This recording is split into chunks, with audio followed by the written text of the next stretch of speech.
Hi, I'm Dr. Lori Van Wallendale, the Associate Chair of the Department of Psychological Science at UNC Charlotte.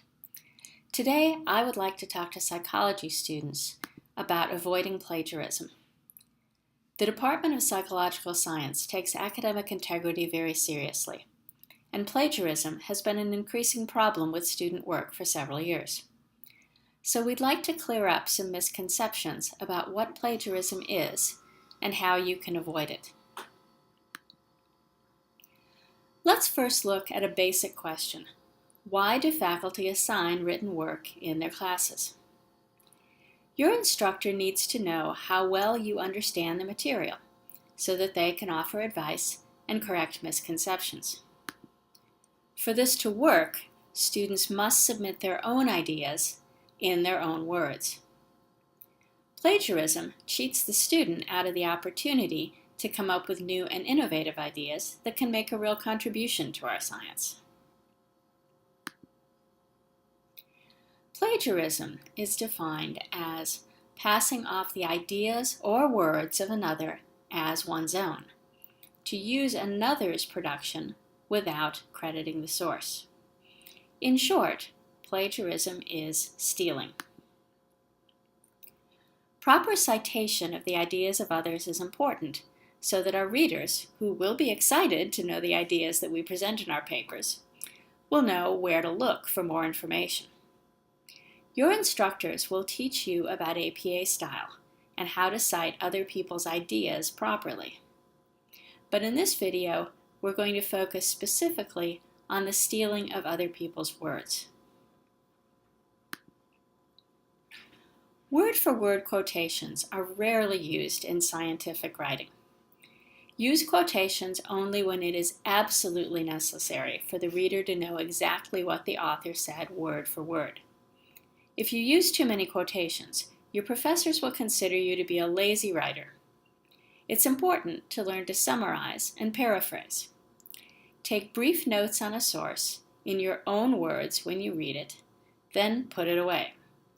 If you find yourself with the source of information in one hand while you're writing your report in the other hand, then there is a good chance that you are plagiarizing. Paraphrasing is recomposing the original passage in your own words. Paraphrasing includes sentence structure as well as individual word choice. Just changing a few words here and there is not paraphrasing. It is plagiarism. Now, some of you may have heard of the 5 consecutive word rule, that quoting more than 5 words in a row constitutes plagiarism. This is an oversimplification. While it's true that quoting more than 5 words in a row probably is plagiarism, copying shorter phrases is also problematic. Suppose that you have a 9-word sentence, and you copy it, changing only the middle word in the sentence. You've passed the 5-word test, but the result is still plagiarism. You have stolen the original writer's sentence structure, as well as most of that writer's words. The UNCC Code of Academic Integrity gives a good example of a piece of student writing that is plagiarism. Here we see that an original source has been copied mostly word from word in the student submission. They have only changed the words in red. This definitely constitutes plagiarism, even though the student has cited their source. The student has cited the source in such a way as to acknowledge Durand's ideas in the passage, but the student has not quoted the work, so the student does not have permission to use Durand's actual words. The student submission is plagiarized and is a violation of academic integrity. Some of you may be familiar with websites that use artificial intelligence to help you, quote, paraphrase your papers. Use of paraphrasing websites is a violation of academic integrity. It is not your own words at all. And also, such websites substitute synonyms for every 4th or 5th word, which, as we have just discussed, is still plagiarism. See this example here from a popular paraphrasing website. It takes a passage from Wikipedia and simply changes a few words here and there, trying to abide by, in most cases, the 5-word rule. But what it generates is, first of all, really bad writing, and secondly, plagiarism, because the author's sentence structure is maintained throughout.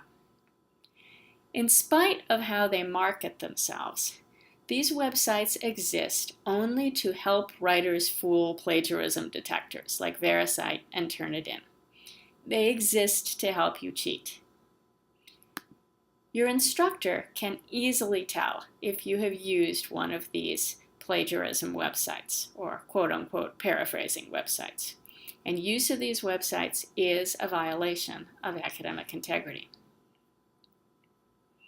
And let's also make it perfectly clear, buying papers online and turning them in as your own is cheating. This is a serious violation of academic integrity. Already this semester, the university has held academic integrity hearings for students who bought papers online. You may think that you won't be caught, but it's fairly easy for your instructor to detect this type of cheating and to protect sufficient evidence to find you guilty in an academic integrity hearing. Also, many paper writing services are scams. Some of them will blackmail you for more and more money. If they don't get the money from you, they'll contact the university to get it for them. Yes, that has actually happened. Do not get yourself into this situation. The rules about plagiarism apply to any written assignment that you turn in as a student. Major papers, exam essays, but also discussion posts, homework assignments, and even extra credit writing. The typical penalties for a first offense of plagiarism in the Department of Psychological Science include a grade of 0 on the plagiarized assignment. This usually results in at least a 1-letter grade reduction in your final course grade if the paper is an important one. But if it would not automatically do so, your professor will probably specify a 1-letter grade reduction in your final grade as part of the penalty. A record of the violation will also be held in the Dean of Students' office, and if you are convicted of a second offense, then the penalties will be much more severe. If you think you really need help learning to summarize or paraphrase properly, ask your instructor or teaching assistant, or go to the Writing Resources Center for help. Integrity is important. As Mark Victor Hansen and Robert G. Allen say in the 1-Minute Millionaire, The Enlightened Way to Wealth, the wind might cause a kite to rise, but what keeps it there is the fact that somebody on the ground has a steady hand. You have to hold steady to your values, your integrity. It's your anchor. You let go of that, well, it isn't long before your kite comes crashing down. Remember, a noble Niner shall strive for academic excellence in and out of the classroom while maintaining academic honesty and ethical values. Thank you for your attention.